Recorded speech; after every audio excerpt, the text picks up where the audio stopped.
glory. You deserve the honor. So I lift my hands in worship and I bless your holy name. You are great. You do miracles so great. There is no one else like you. There is no one else like you. You are great. You do miracles so great.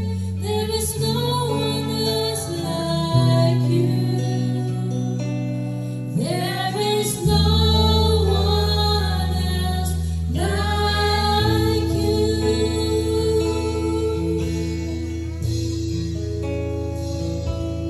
You deserve the glory. You deserve the honor. So I lift my hands in worship as I bless your holy name. You deserve the glory. You deserve the honor. So I lift my hands in worship and I bless your holy name. You are great. You do miracles so great. There is no one else like you. There is no one else like you. You are great. You do miracles so great. There is no one else like you.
Tiwala tayo sa ating Panginoon. Hallelujah. We praise you, God. We worship you, Lord Jesus. Sa iyo namin, Panginoon, pinagkakatiwala ang lahat ng aming mga problema. Lord God, dahil alam namin, Panginoon, na ikaw, Lord God, ang mag-aayos ng lahat ng ito. Yes, Lord. We worship you, God. You are worthy. Yes, hallelujah.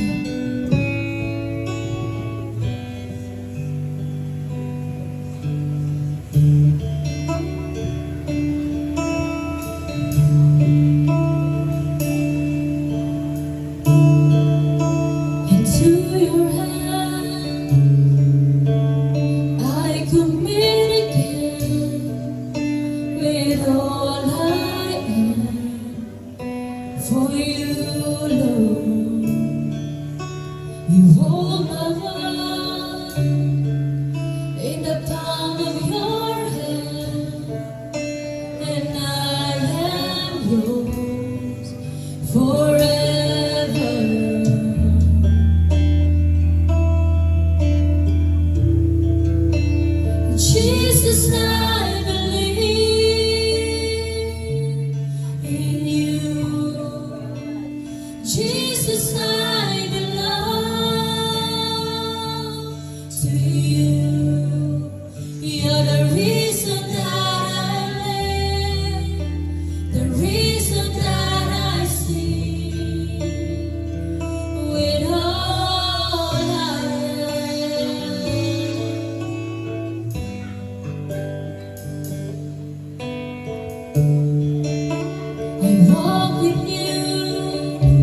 to you. You're the reason that I live, the reason that I sing, with all I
Jesus, I believe in you. Jesus, I belong to you. You're the reason that I live, the reason that I sing, with all I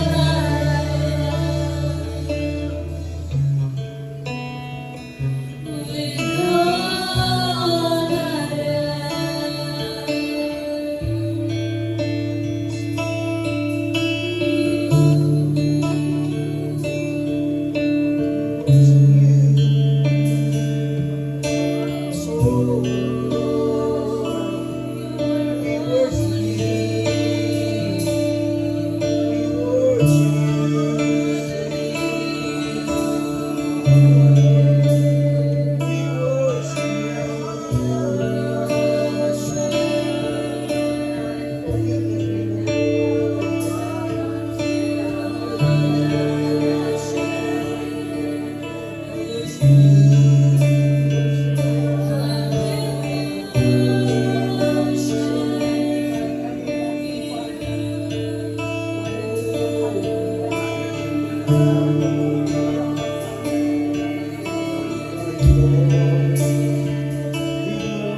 Holy Spirit. Thank you, Father, for your presence. Thank you for your grace and mercy. Thank you for your goodness, O God. Hallelujah. Karapat-dapat ka, O Diyos, ang papuri, karangalan, kapangyarihan, magpakailanman ay tanging sa iyo lamang. Sapagkat walang katulad mo, Panginoon. Kayo ang Diyos na buhay, makapangyarihan sa lahat. Hallelujah. Purihin ang iyong pangalan. Hallelujah. Palakpakan natin si Lord. Glory! Jesus! Hallelujah. Oh, thank you, Jesus. God is good. And all the time. Thank you, Jesus. Good po. Kaya doon tayo bago mo po ay kumamay ka ng 5 tao. Okay? Awitan natin. Sumasayaw na sa galang kumakawan, nananabik na makita, hindi mong magbisita. Panginoong Hesus, malayong malaya ka, gagawin mo ang buhay ko, ito'y iyong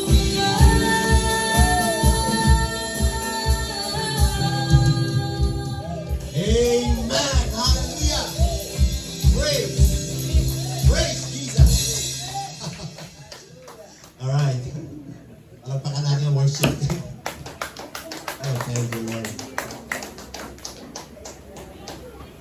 Okay, we pray na kulang pa tayo sa na bass, na magigit na bass guitar, may keyboard tayo, and pray tayo na dagdag si Lord ng mga worship backup, no? Na sino kaya dyan?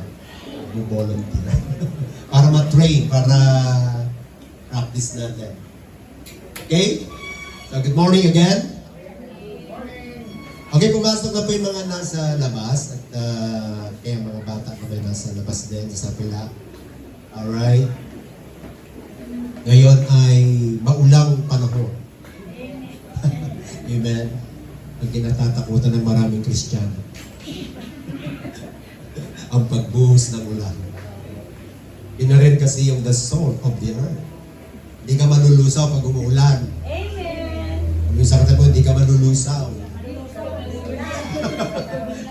Ginawa literal yung asin eh. No? Anyway,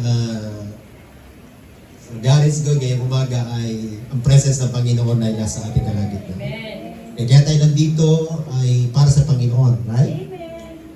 May 2 o 3 na nagkatipon sa pangalan ng ating Panginoon ay nandiyan siya. Tama? Hindi siya absent. Right? Lagi ang Panginoon natin ay nauuna pa nga. Sometimes, di ba? Madalas siya mauna. Tayo madalas mahuli. Okay? But si Lord laging nauuna. Amen. Kaya salamat sa Panginoon. No?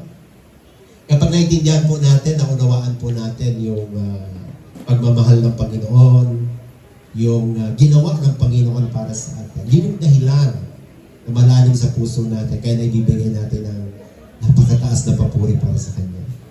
Mataas na pasasalamat para sa Kanya. And say amen. Alright. Okay. At i-welcome po natin ngayong umaga ang ating bisita ngayong umaga, si Sister Rowena Ramos. Okay.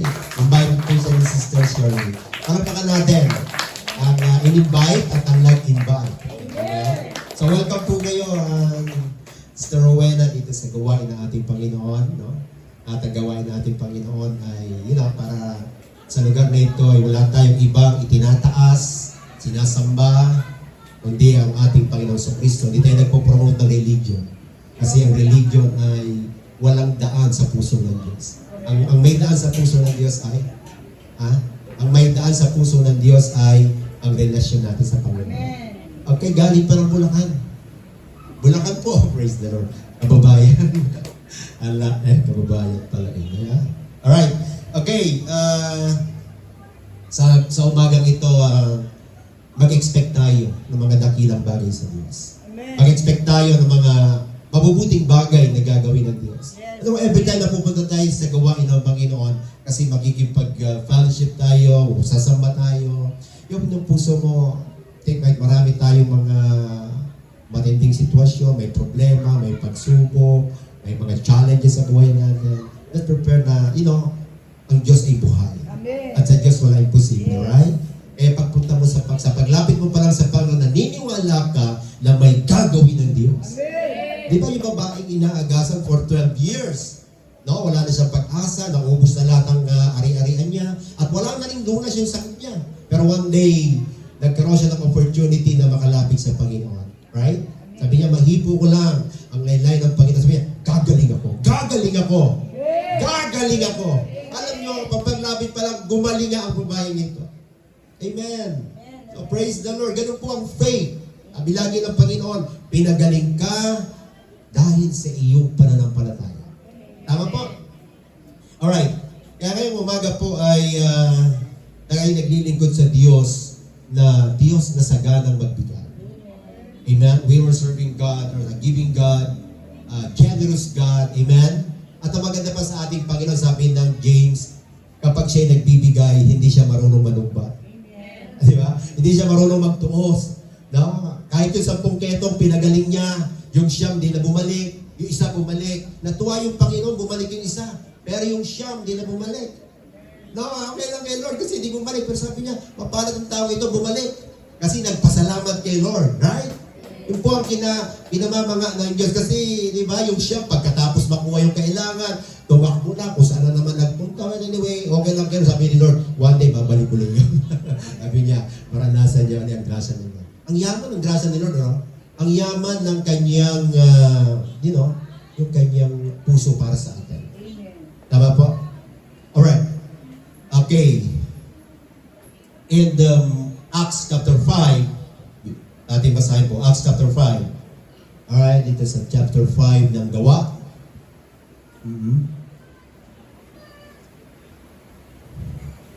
Okay, Gawa chapter 5 verse 1. Ngunit may isang lalaki na ang pangalan ay Ananias, ang nagbili ng isang ari-arian na may pagsang-ayon ng kanyang asawang si Sapphira. Nalaman ng kanyang asawa na itinago niya ang ilang bahagi ng pinagbilhan at dinala ang isang bahagi lamang at inilagay sa mga paanan ng mga apostol. Sinabi ni Pedro, Ananias, bakit ka napadaig kay Satanas at nagsinungaling ka sa Espiritu Santo? At itago ang bahagi ng pinagbilhan ng lupa. Nang ito'y hindi pa nabibili, hindi ba iyon ay nananatiling sa iyo? At nang may pagbili na, hindi ba nasa iyo ring kapasyahan o kapangyarihan? Bakit inisip mo pa ang mga bagay na ito sa iyong puso? Hindi ka nagsinungaling sa mga tao kundi sa Diyos. Nang marinig ni Ananias ang mga salitang ito, siya'y bumagsak at namatay at sinidla ng malaking takot ang lahat ng nakarinig nito. Tumindig ang mga kabinataan at siya'y dinalot at nilibig. At kanilang dinala siya sa labas at inilibing. Okay. Pagkatapos ng halos 3 oras na pagitan, pumasok ang kanyang asawa na hindi nalalaman ang nangyayari. Sinabi sa kanya ni Pedro, sabihin mo sa akin kung ipinagbili ninyo ng gayong halaga ang lupa. Sinabi niya, oo, sa gayong halaga. Sinabi sa kanya ni Pedro, bakit kayo'y nagkasundo upang subukin ang Espiritu ng Panginoon? Tingnan mo, nasa pintuan ng mga paa ng mga naglibing sa iyong asawa at kanilang dadalhin ka sa labas. Agad siyang bumagsak sa kanyang paanan at namatay. Pumasok ang mga kabinataan at natagpuan nilang patay siya. Siya'y kanilang inilabas at inilibing sa tabi ng kanyang asawa. Sinidla ng malaking takot ang buong iglesia at ang lahat ng mga nakarinig ng mga bagay na ito. So tayo manalangin.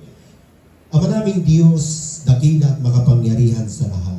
At sa pangalan ng aming Panginoong Kristo, gabay at tulong ng iyong banal na Espiritu, kami, O Diyos, ay lumalapit sa iyo na may pagpapasalamat, lumalapit na may pagpapakumbaga.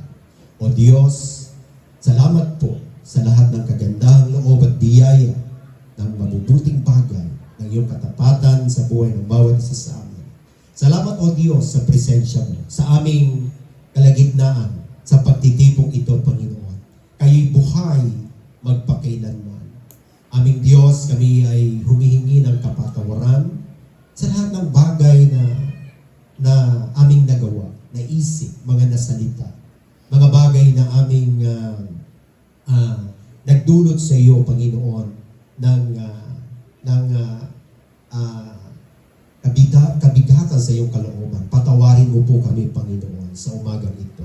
Nais po namin ang paglinis at paghugas ng dalisay mong dugo na nabayubay sa krus ng Kalbaryo, tumigis, Panginoon, sa iyong katawan. Dumalay po ito sa aming buhay. At salamat po, Panginoon, sa ganap na kapatawaran, sa paglilinis mo, O Diyos. Panginoon, narito kami sa iyong harapan na kami sama-sama at nagkakaisang naglilingkod sa iyo, sumasamba sa iyo.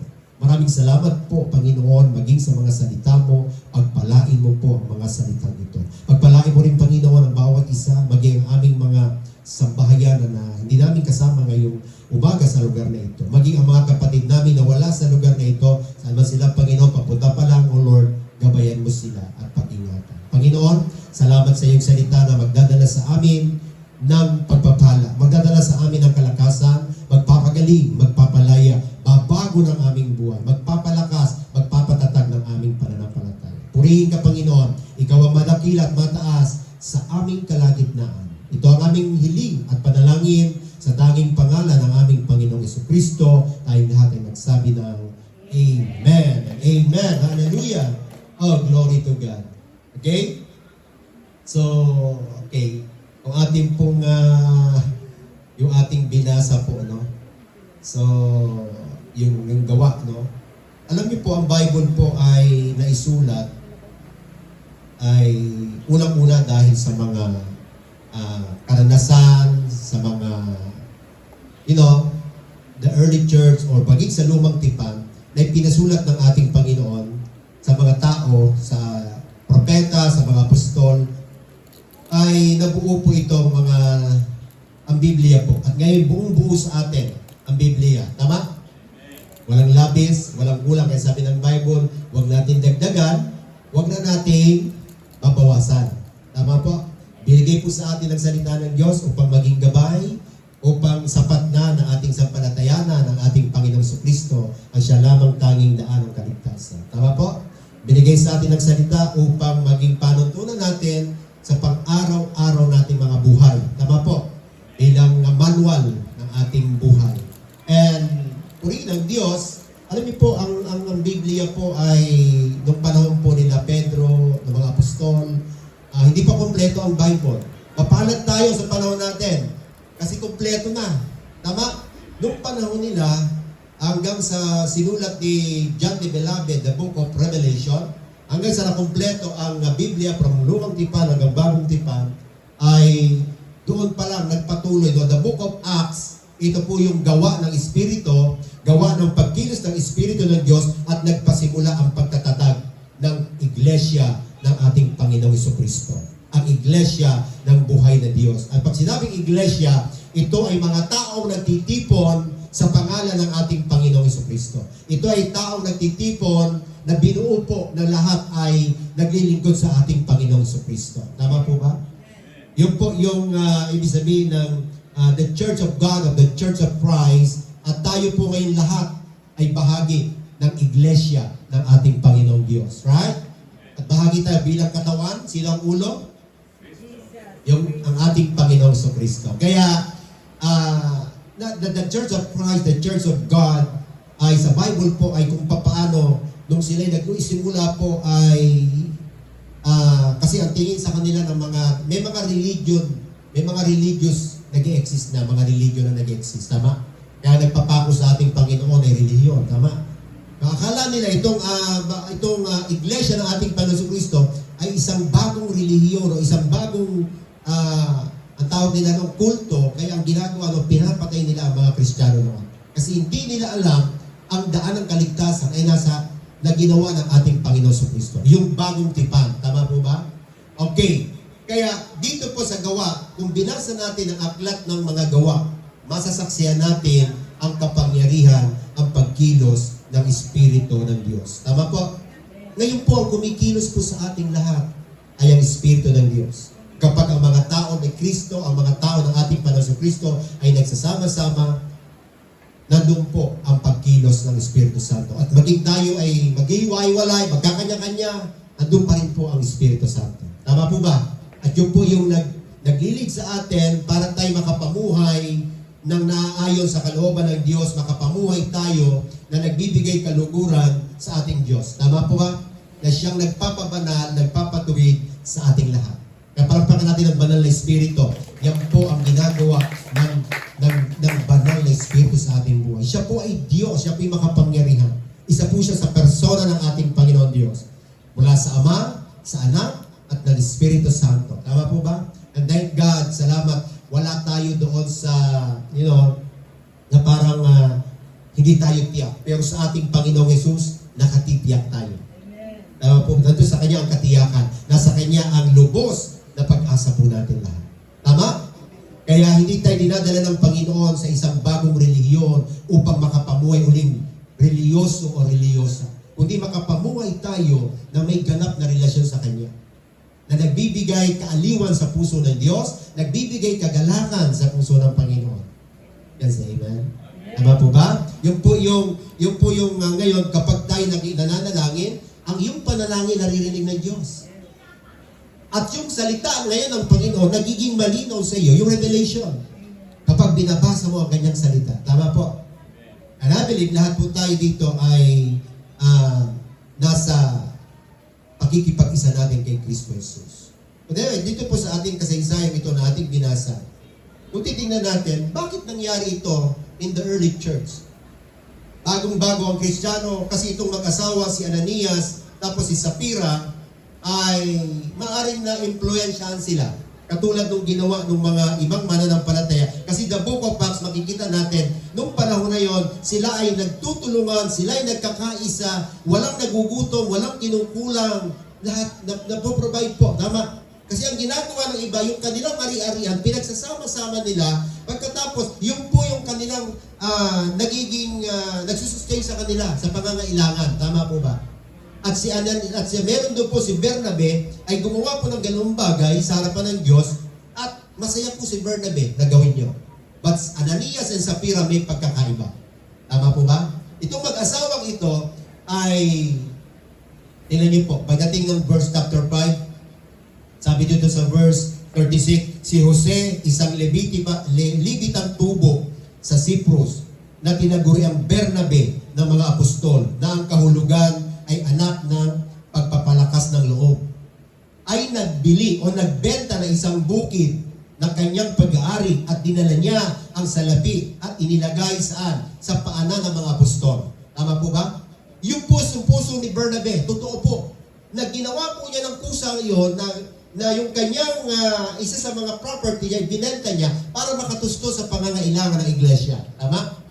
Pagdating ng chapter 5, ito yung ginawa ng mag-asawa. Parang, di ba sabi niya, pangalan Ananias, tapos nagbilis ng ari-arian, tapos may pagsang-ayon. Sumang-ayon yung kanyang asawa. Ibig sabihin po, nagkasundo yung mag-asawa. Mahalaga po ito minsan, di ba? Totoo naman, dapat magkasundo. But the bagay na ito, nagkasundo sila saan? Sa mali. Nagkasundo sila sa hindi tama. Tama po ba? At nagkaisa silang mag-asawa, na huwag ibigay yung kabuuan na kanilang ipinangako sa Panginoon. Tama po ba? Alright. Okay. Kasi po ngayong umaga po, I believe na sabi ko sa kanina, we serve a giving God. Do you believe that? Ang pinaglilingkuran natin ay Diyos na mapagbigay. Amen? Diyos na laging nagbibigay. Imagine mo, pag nag-i-inhale tayo, inhale, exhale, nakakatanggap tayo ng free oxygen. Free air. Tama ba? Libreng hangin.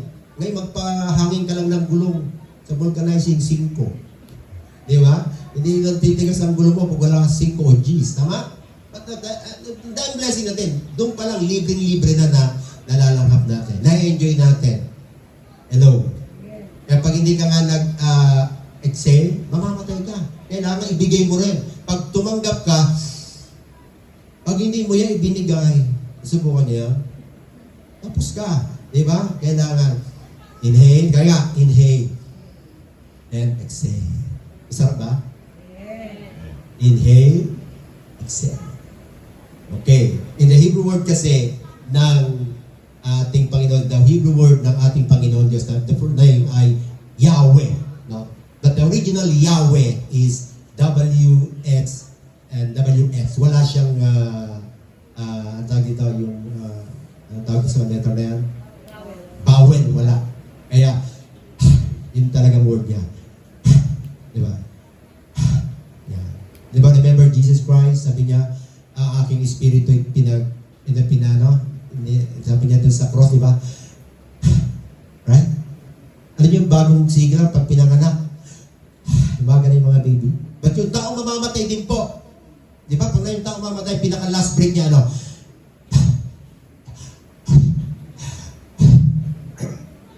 Hello? The word, di ba? Pag si Jesus madalas, pag mabigat ang iyong problema, gumagaang eh. Right? Okay, kausap ako? Okay. Di yung bugtong hininga tawag nila doon, di ba? Bugtong hininga. But alright. The name Yahweh. Palagpalan natin si Yahweh. Praise the Lord. Hallelujah. Okay. Because sa Genesis pa lang, okay, Genesis chapter 1 verse 28, makikita natin kung sino ang Diyos na lumikha sa atin. Nilikha tayo ng Panginoon. Dito pa lang sa Genesis 1 verse 28, at sila ay pinagpala niya. Sabi mo, pinagpala niya. Sino pinagpala ng Diyos? Yung tao na kanyang nilikha. Dito niya binanggit yung pinagpala niya ang mga tao. Hindi ang mga hayop, kundi ang mga tao. Kundi ang tao. Amen. Pinagpala niya at sinabi niya, magpagrami kayo at puniin ninyo ang inyong mga anak, ang buong daigdig, at kayo mamamahala nito, bibigyan ko kayo. Hello? Bibigyan ko kayo. Sabi ng Panginoon, binibigyan ko kayo ng kapangyarihan. Tama po. Binibigyan ko kayo ng kapangyarihan ng mga isda sa tubig, sa mga ibon, sa ipapawid, sa lahat ng mga hayop na nasa ibabaw ng lupa. At ibinibigay ko rin sa inyo ang lahat ng uri ng halamang nagkakabini at bumang kahoy bilang pagkain ninyo. Tatlong word na pagbibigay ng Panginoon, 28, 29. Amen? Naintindihan niyo po yung word na yun. Doon pa lang, pinakita na ng Panginoon, binless ka na ni Lord. Pinagpala niya ng tao. Hindi niya sinumpa ang tao. Tama? Pinagpala niya. Kaya ang tao na nasa Diyos, ang tao na kay Kristo, ay pinagpala ka. Hallelujah. Nandiyan pa ba kayo? At ibinigay niya po, sabi niya, binibigyan ko kayo ng kapangyarihan, ibinibigay ko rin sa inyo ang lahat ng uri. Ibig sabihin, hindi pinagkulang ng Diyos ang tao. Bago dumating ang tao sa mundo, ibinigay ni Lord lahat ng kailangan niya. Nandiyan ang tubig, tubig tabang, tubig alat, nandiyan ang mga puno, iba't ibang mga bumang kahoy. Nandiyan ang iba't ibang uri ng mga hayop, iba't ibang uri ng mga isda, iba't ibang uri ng mga ibon. Tama po ba? Kompleto po ang binigay ng Panginoon sa atin. Kaya doon pa lang sa Genesis, yung ipinagkaloob ng Diyos sa tao, kompletong-kompleto, hindi niya pinagkulang. Tama po? Alright. But the story, nagkaroon lang po ng bad story because of the chapter 3. Tama po? Na-deceive ng kaaway ang tao ni Satanas at ang tao ay bumagsak saan? Sa kasalanan. At yun po ang nangyari naman, dahil doon, namatay spiritual ang tao. At dahil doon, bago nila kunin ang lahat ng bagay, kinakailangan tumulo muna ang pawis nila.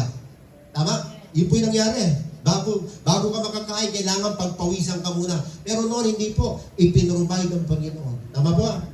At pagkatapos po noon, yung babae naman, ang nangyari, mahihirapan siya manganak.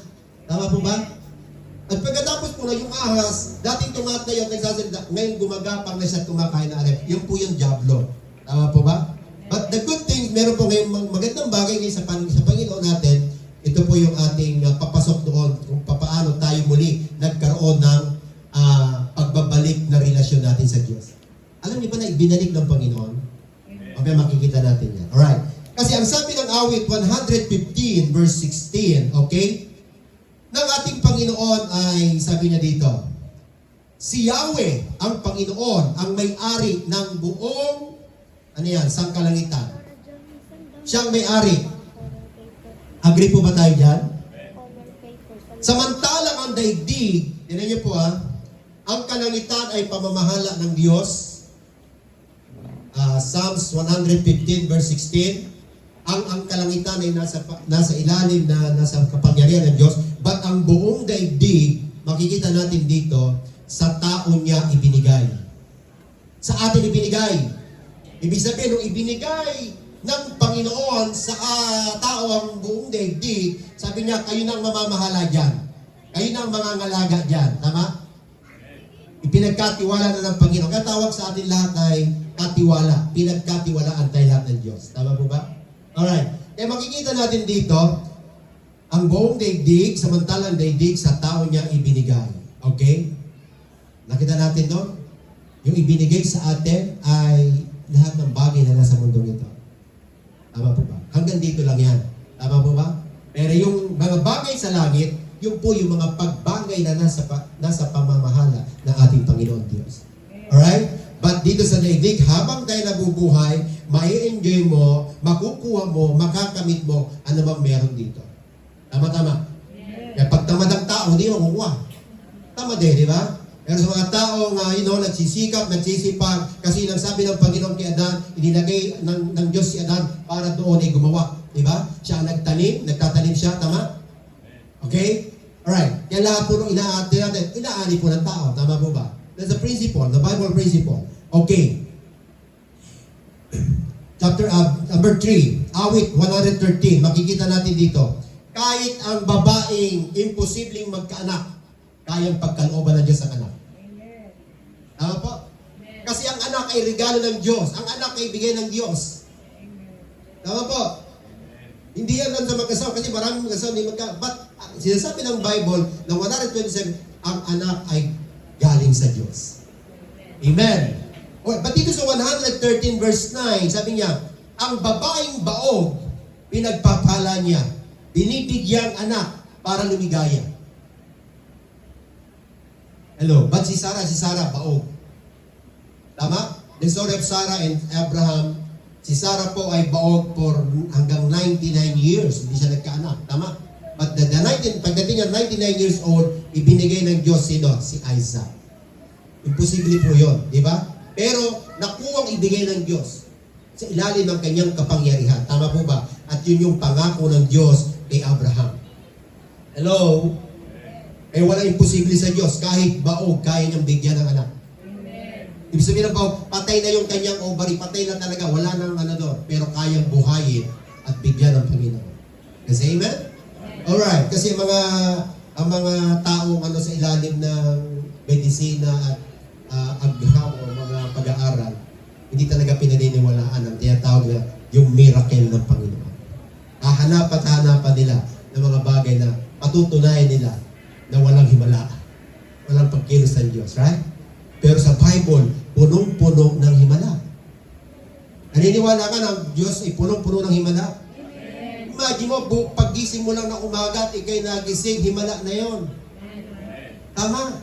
Himala na yon. Yung binigay natin buhay ngayon, himala na ito ng Panginoon. Kaya biyaya ng Diyos. Awit, 23 verse 6. Tingnan natin kung ano pa ang mga ginagawa ng ating Panginoon para lang tayo ay, maranasan natin. Awit 23 verse 6. Kabutihan, pag-ibig mo sa akin, hindi magkukulang. Basahin natin. Surely, your goodness and love will follow me all the days of my life, and I will dwell in the house of the Lord. Amen po ba? Hindi ka pagkukulangin ng kabutihan at ng pag-ibig ng ating Panginoon sa mga tao umaasa sa Diyos. Nagkausap po ba ako ngayon? Yun po yun, ano?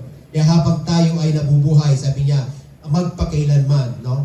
Ay makakasama natin habang buhay. Amen? Kakabit natin. Hello?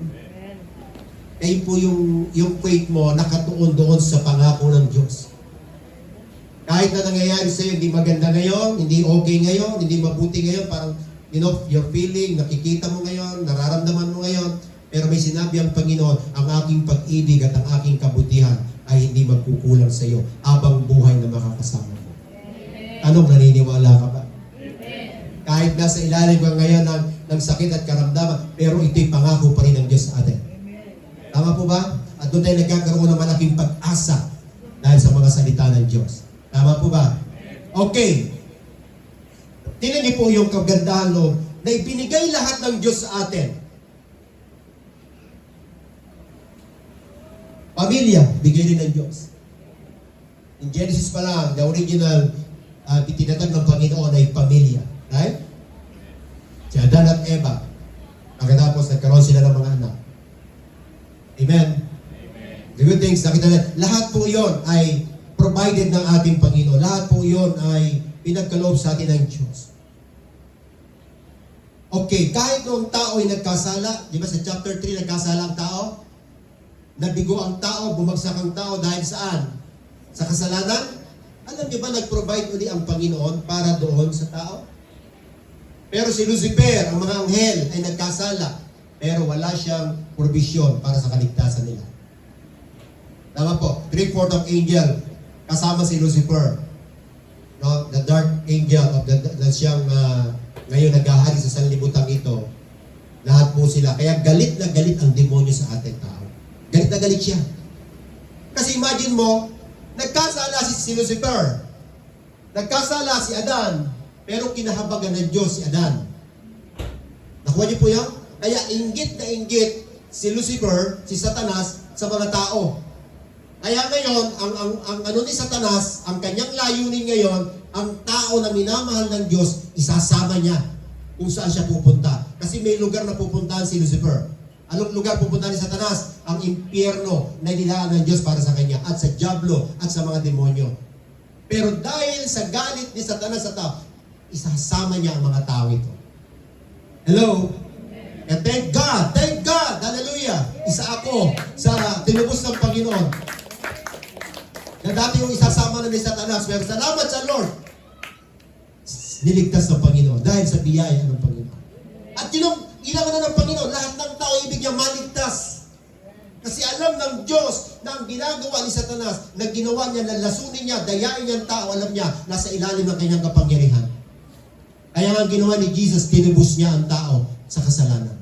May kausap, nakita natin itong kabutihan ng ating Panginoon. Nagkasala ang tao, pero kinahabagan. At ang tao ngayon, iyan ang ginagawa ng ating Panginoon. At dapat ginagawa natin lahat. Sinishare natin ang kabutihan ng Diyos. Ibinabahagi natin, nagpapatotoo tayo sa mga tao. Inaakay natin ang mga tao papalapit kay Kristo. Ano sabi ko, kung naiintindihan na isang tao, nauunawa na isang Kristiyano, ang bagay na ito, wala siyang dahilan kundi ang puso niya, ang tao rin ay maging puso niya, ang puso ng Diyos. Tama po ba? Mananalangin siya, gagawa siya ng plano, gagawa siya ng paraan upang ang taong ito mailapit ko lang kay Kristo. Magpapatotoo ko sa Kanya. Tama po ba? Yun po. Kaya makita natin dito. Alright? Ano yung binigay ng Panginoon? Kapatawaran at kaligtasan sa pamamagitan ng ating Panginoong Jesucristo. Basahin natin. John 3:16. Makikita natin dyan. Gayon na lamang ang ano? Sige, kabisado niyo ba yan? Gayon na lamang, o for God so loved the world that He gave. Nandun yung He gave His only begotten Son, that whoever believes in Him should not perish, but have everlasting life. It's not a word, hindi lang po yan sa salita, kundi isang katotohanan na ibibigay ng ating Panginoon, na ibinibigay ng Panginoon upang tayo magkaroon ng buhay na walang hanggan na kasama ang Diyos magpakailanman. You know the word? Kung itong bagay na ito ang pinakapuso ng ating Panginoon at upang ang sino mang sumampalataya kay Jesus ay hindi mapapahamak. May word na mapapahamak. Kaya may word na mapapahamak. At dinugtong niya, kundi magkakaroon ng buhay na walang hanggan. That verse, that word, isang parang ano na lang parang ano na lang sa puso ng mga tao. Pero hindi nila iniintinding mabuti kung ano ito. Kung paano yung malaking pagmamahal ng Diyos na ibinigay niya ang kanyang kaisa-isang anak upang tayo maligtas. Upang tayo mapatawad sa ating kasalanan at hindi makasama doon sa paghihirap na walang hanggan na hiwalay sa Diyos. Because ang impyerno, wala doon ang Diyos. Yun ang lugar na walang Diyos. Kaya anong meron doon? Ang pagdurusa, ang paghihirap na walang hanggan.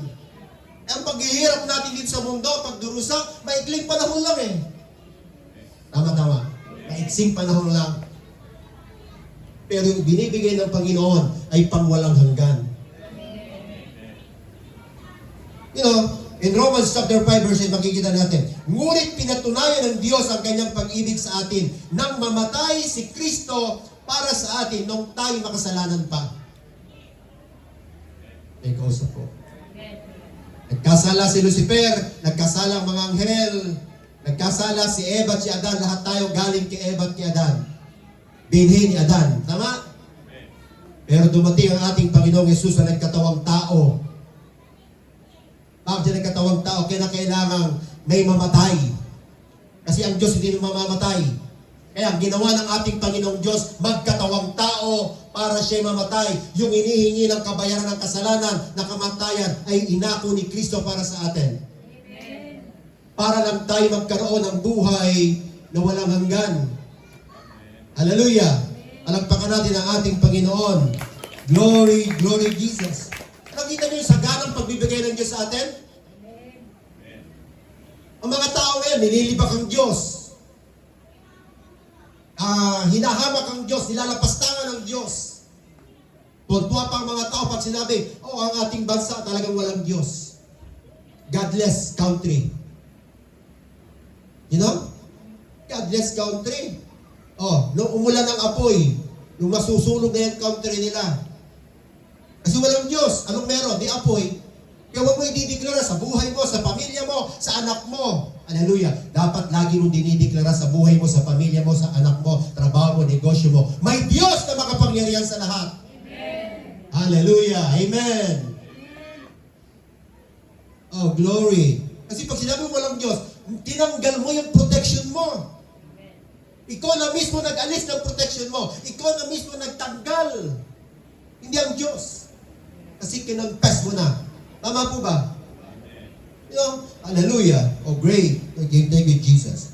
Sabi niya, kung ang sarili niyang anak, okay? Roma 8:32, kung ang sarili niyang anak ay hindi niya ipinagkait. Naintindihan ba natin yun?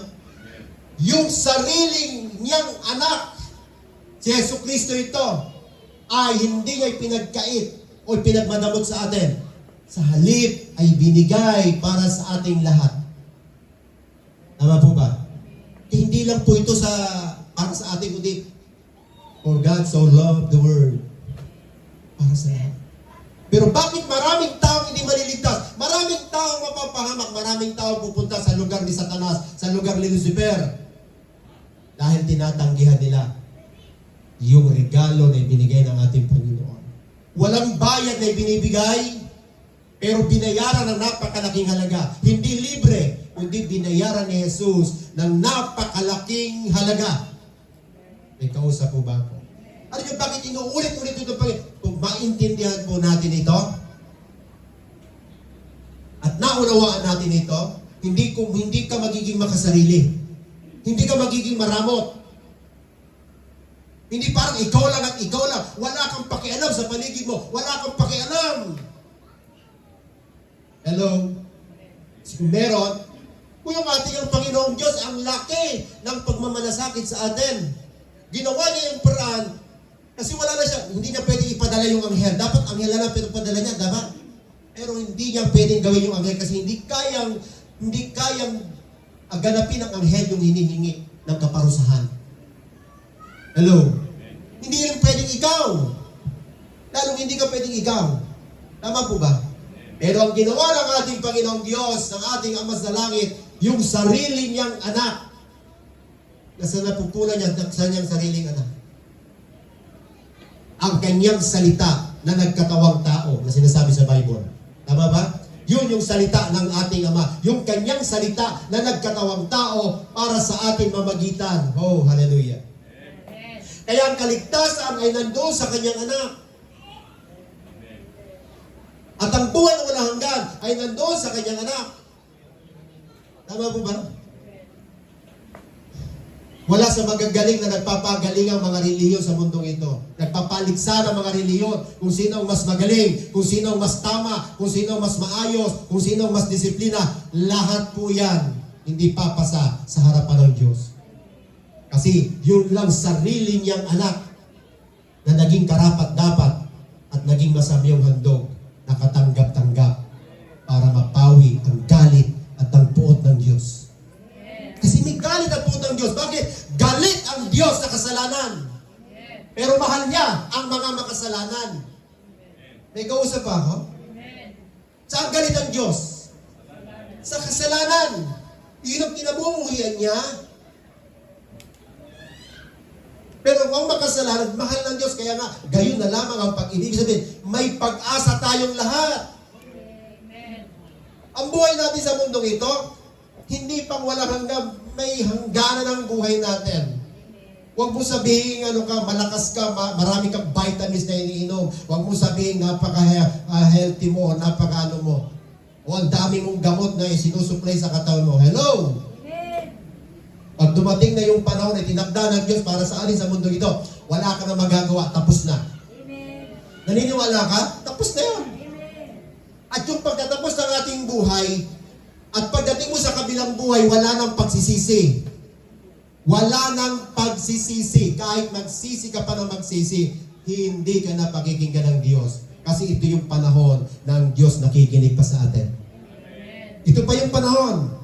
Kapag ang tayo lumapit sa Panginoon, kapag ang tayo humingi ng tawad sa Panginoon, kapag ang tayo nagsisi sa kanyang kasalanan at tinaligdan at nagpasyang sumunod kay Jesus, yun yung panahon na nakikinig pa ang Diyos. Tama po ba? Kaya sa halip, ibinigay niya para sa ating lahat. Hindi kaya niya ibibigay ng masagana sa atin ang lahat ng bagay? Hello? Ano? Naintindihan niyo ba ito? Kung yung ang kanyang anak ibinigay, paano pa kayo yung mga bagay na ating kakailanganin? Oh, easy. Para sa kanya. Tama po ba? Oh, glory to Jesus. Tama kapatid? Ang ibinigay po sa atin, ang lahat ng tumanggap kay Jesus, John 1:12, ang lahat ng tumanggap kay Jesus ay binigyan ng karapatan maging anak ng Diyos. Tama? Naparito si Jesus upang magdala ng buhay at kasiyasiyang buhay. Anong dala ni Jesus binigay sa atin? Nung tinanggap natin si Jesus bilang Panginoon at tagapagligtas, ang natanggap mo'y buhay. Hindi buhay, buhay ka na eh. Buhay ka pero patay, spiritual. Pero ngayon, may buhay ka dahil si Jesus ang buhay. Natindihan niyo po ako? Okay. Yung po yung buhay na ibinigay sa atin ng Diyos. Itong dalawang mag-asawang ito, kaya natin pinag-uusapan, hindi nila masyadong naintindihan, hindi nila masyadong naunawaan yung kanilang ginagawa sa harapan ng Diyos. Binibiro nila ang mga bagay. Tama? Biniro nila na parang, hindi naman malalaman yan, hindi naman siguro na yan. Sige, sayang naman. Diba? Huwag natin ibigay ang buo. Kalahati na lang. Pero nagkasundo sila. Hello. Hallelujah. Praise God. Okay. Nung tinanggap natin ang ating Panginoon, itong dalawang ito, si Sapphira at si Ananias, ay, di masasabing lang, pumupunta sa church. Sila po ay aring leader, right? Kasama sila. Sila sa core group ng mga apostol. Noong panahon na yun. Kasi noon, ang church, hindi parang ganito ang itsura ng church nila noon. Alam niyo ba yun? Ang church nila noon, nagtatago sila. In upper room, isa sa mga lugar na hindi nakikita ng mga, kahit sa ibang bansa, ngayon nangyayari, di ba? O maganda pa nga tayo sa atin, malaya tayo. Pwede tayo magtrompa, pwede tayo magmalakas ng audio para yung kapitbahay marinig. Sila hindi. Dapat sila lang muna doon kasi ang kinakailangan nila, magdadala sila ng mga tao doon sa mga secret place nila. Doon nila dadalhin yung mga tao para makapakinig ng gospel. Tama po ba? Ganun kahirap yung early Christian.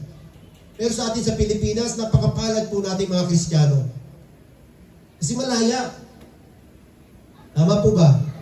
Malaya kang magdala ng Bible sa lansangan. Malaya kang mangaral sa lansangan. Malaya kang mag-imbita ng mga tao. Malaya kang magbahay-bahay para ibahagi ang magandang balita ng Diyos. Pero sa pagkakataon ito, the Book of Acts, nangyari ang bagay na ito. No? Na nagsisimula yung gawain ng Panginoon, umaarangkada yung pagkilos ng Espiritu Santo, at yung dalawang ito ay gumawa ng isang eksena na hindi sila sa tao nagbiro. Saan sila nagbiro? Sa Espiritu. Tama po ba? Doon sila nagbiro. Alright. Okay. Kasi noon, ito makikita natin dito. Okay? Sa tekstong ito. Ating babalikan. Kasi kung naunawaan nila, naintindihan nila ang bagay na ito, yung kanilang ginagawa sa harapan ng Diyos ay magiging tama. Kaya ang title ko ngayon ay Right Giving Bring More Blessing. But wrong giving, living ang kahinatnan. Hello? Tignan mo, the right giving, tignan ito sa Leviticus pa lang, Leviticus chapter 10, verse 1. Okay, Leviticus chapter 10, may makikita tayo dito na gumawa ng mali. Biniro din nila. Nagbiro sila sa ganung bagay. Leviticus, yung mga anak pa mismo ni Aaron. No? Leviticus chapter 10. Noon sina Nadab at Abihu na mga anak ni Aaron ay kumuha ng kanya-kanyang suuban at dilagyan ng apoy sa mga ito at pinatungan ng insenso. Sila'y nagandog sa harapan sa harapan ng Panginoon ng ibang apoy na hindi niya inuutos sa kanila. At lumabas ang apoy sa harapan ng Panginoon, nilamon sila at namatay sila sa harapan ng Panginoon. Pagkatapos sinabi ni Moses kay Aaron, ito ang sinasabi ng Panginoon, ako'y magpapakita na banal sa mga lumalapit sa akin. Ako'y maluluwalhati sa harapan ng buong bayan. At si Aaron ay nanahimik.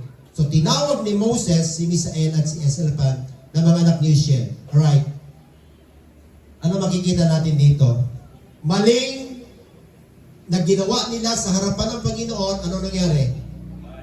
Namatay sila rin. But in the New Testament, sa pagkakataong ito, bakit ito isinulat ng mga apostol? Hindi para tayo takutin. Pero hindi para tayo takutin. Sabi mo, hindi na ito mangyayari ngayon sa church. Kasi kung mangyayari pa ito sa church, ubus na ang mga membro ng church. Di ba? Ano ba mausap? Pero yung grace ng Panginoon.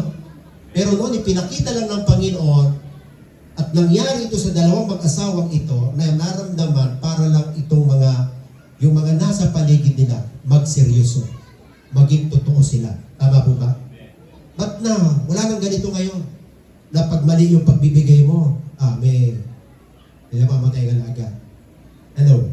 Pero anong lesson po meron dito sa mag-asawa? Marami. Napakaraming lesson na po pwede natin makuha na.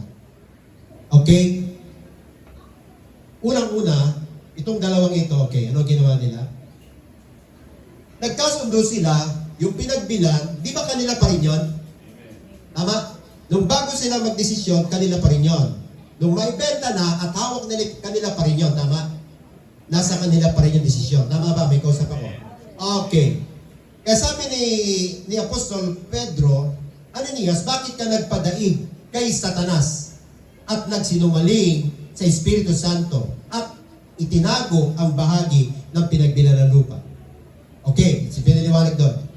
Kaya nang ito'y hindi ba na ipagbili na, hindi ba iyon at nananatiling iyo? At nang maipagbili na, hindi ba nasa iyo rin ang kapangyarihan? Bakit mo inisip ang mga bagay na iyong puso na hindi ka nagsinungaling sa mga tao, kundi sa Diyos? Saan sila nagsinungaling?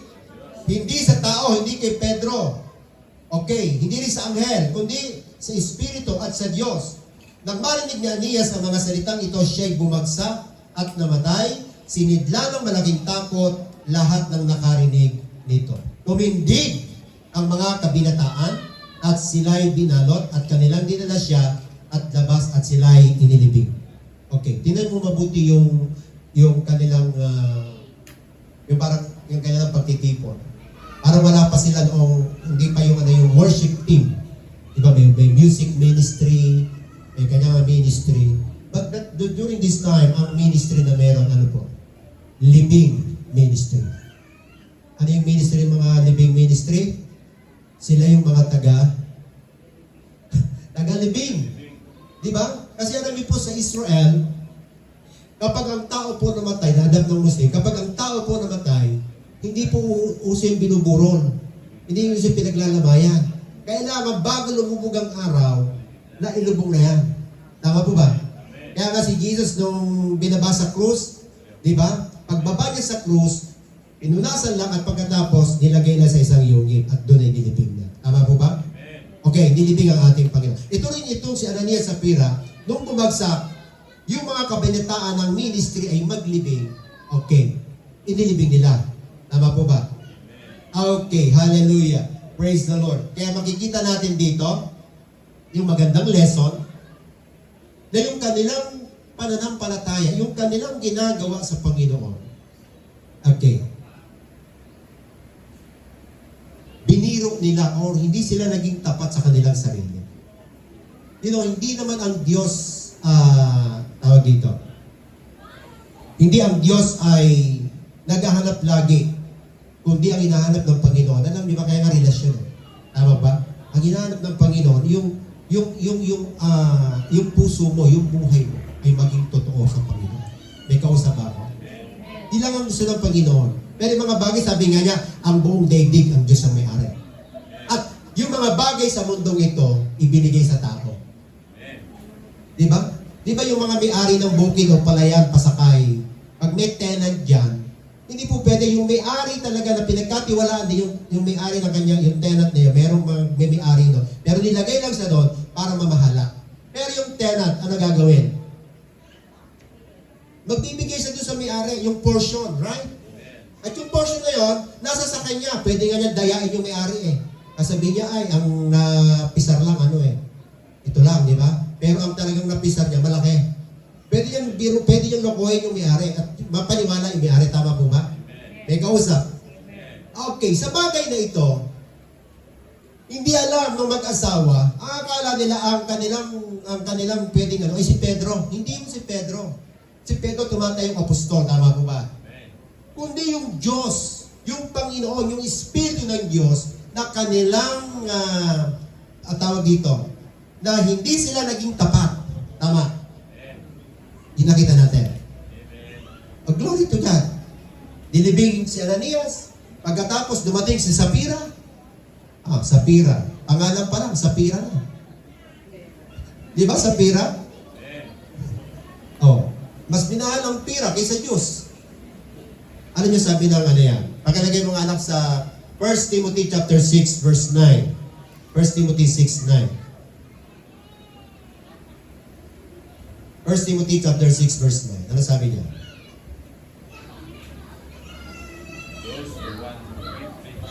Alright. Ang mga nagnanasang raw, yumaman ay nahuhulog sa tukso at nasisilo sa bitag ng masasama at mga hangal na hangarin na nagtutulak sa kanila saan? Sa kamatayan at kapamakan. Don't get me wrong this verse. Huwag natin ito. Hindi sinasabi ng Panginoon na ang pagyaman ay masama, na ang pagyaman ay makasalanan. Naintindihan ba natin? Ang sinasabi po rito ni Pablo kay Timothy na pinapaalala niya, ang mga nagnanasang yumaman ay humuhulog sa tukso at nasisilo sa bita. Paano paraan? Yung parang ang kaisipan mo na lang ay, paano kaya yaman, pero ngayon itong bagay na nagsisikap ka at tumulong, ang pagyaman, habang tumutulong ka, maraming umaangat ka.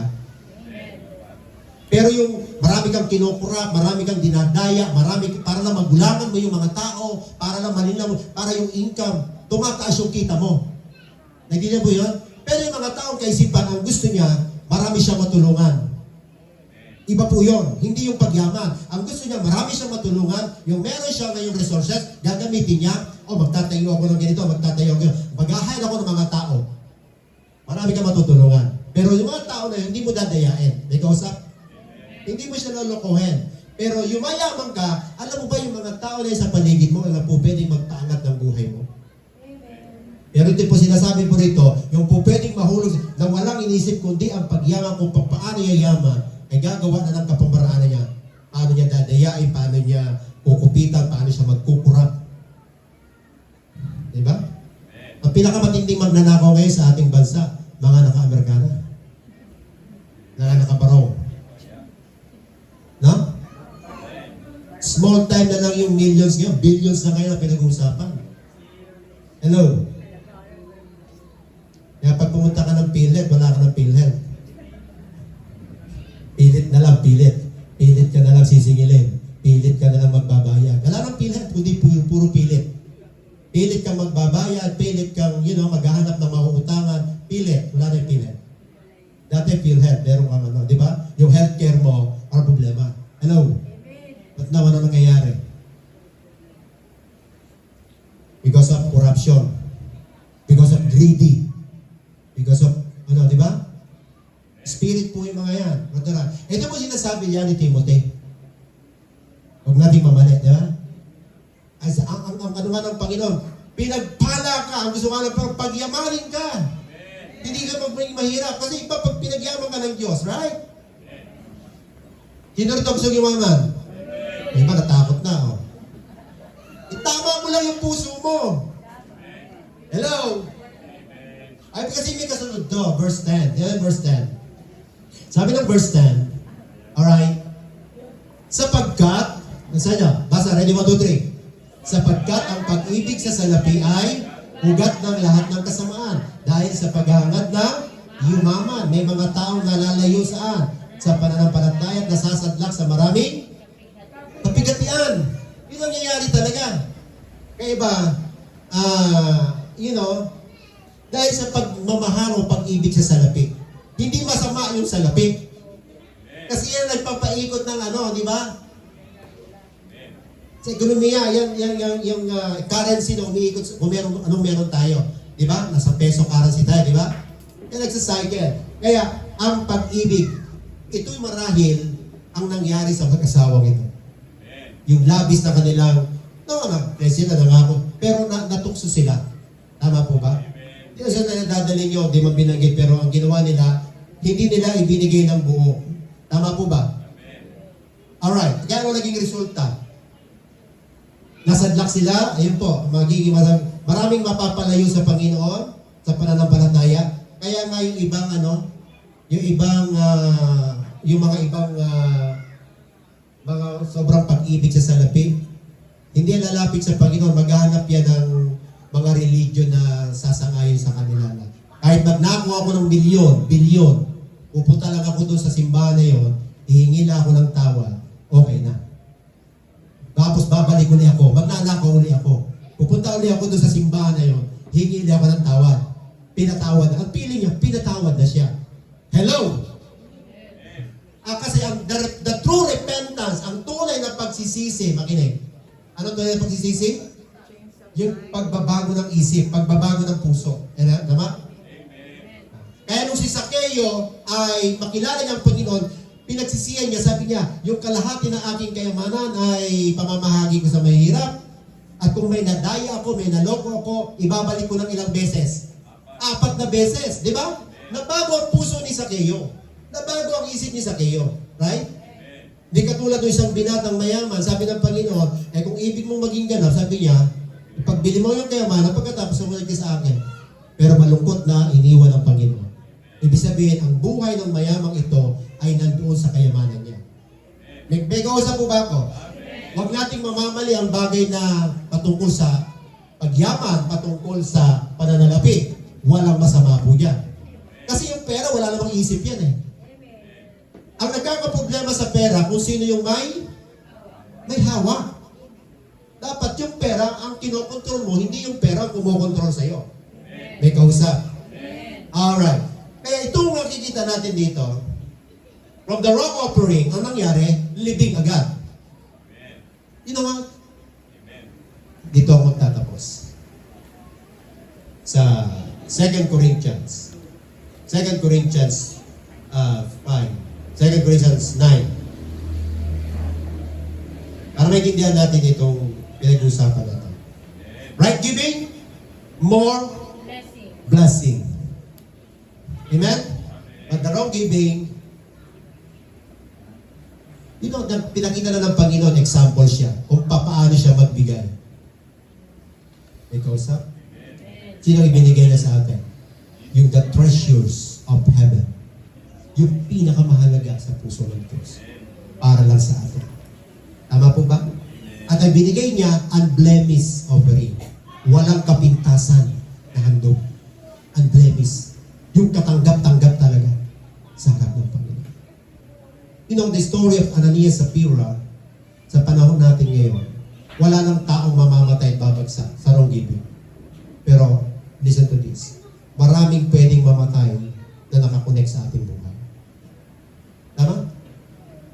Mamamatay, parang pag sinabing namatay, is the put or the disconnect or nawala yung protection ng Panginoon, nawala yung provision ng Panginoon.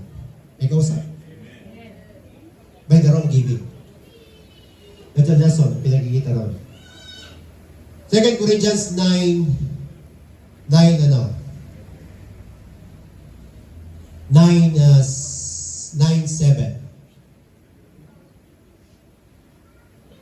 Kaya magbasa. Ready? 1, 2, 3. Ang bawat ay dapat magbigay ayon sa kanyang pasya, maluwag sa loob at hindi napipilitan lamang, sapagkat iniibig ng Diyos ang nagbibigay ng may kagalakan. You understand this verse? Nandingan natin? Ang bawat isa dapat, word na, dapat, di ba? That's a command, di ba? Ng Panginoon. Dapat, ano raw? Magbigay. Pero, ayon, yun po yun. Pag sinabing ayon sa iyong pasya, tulad ni Ananias, nung una, nagpasya sila. Di ba? Pero nung dumating na, natin sila. Natukso sila. Tama? Okay. Dapat ayon sa kanyang pasya. Sino magpapasya? Maluwag. Ano dapat? Maluwag. Basahin niyo po. Maluwag sa loob. Hindi napipilitan lamang. Hello. Kailangan maluwag sa loob. Hindi napipilitan lamang. Sapagkat, ano raw? Iniibig ng Diyos ang nagbibigay ng may palakpakan natin ng Panginoon. Hindi ko na kailangan yan. Kapag tayo magkakaloob sa Lord, ang hinihingi ng Diyos, lagi natin sinasabi, nire-remind, ang hinihingi ng Diyos, hindi ayuda, hindi limos, hindi tulong. Dahil hindi kailangan ni Lord yan. Nag-isip ka ba na kailangan ni Lord ng tulong natin? Nag-isip ka ba na kailangan ni Lord ng ayuda natin? No, hindi niya kailangan yan. Kasi kanya lahat yan. Ang hinihingi ni Lord, yung po, yung puso mo, yung maluwag sa loob mo, yung masaya sa puso mo. Tama po ba? And then, ang ino-offer talaga natin sa harap ng Diyos ay yung buhay natin. Offer our lives as a living sacrifice. Kasama po yung ating katawan pag nag-offer tayo. Kaya nga sa atin hindi buslo. Yung parang namamalimos ka. Kailangan ikaw yung lumalab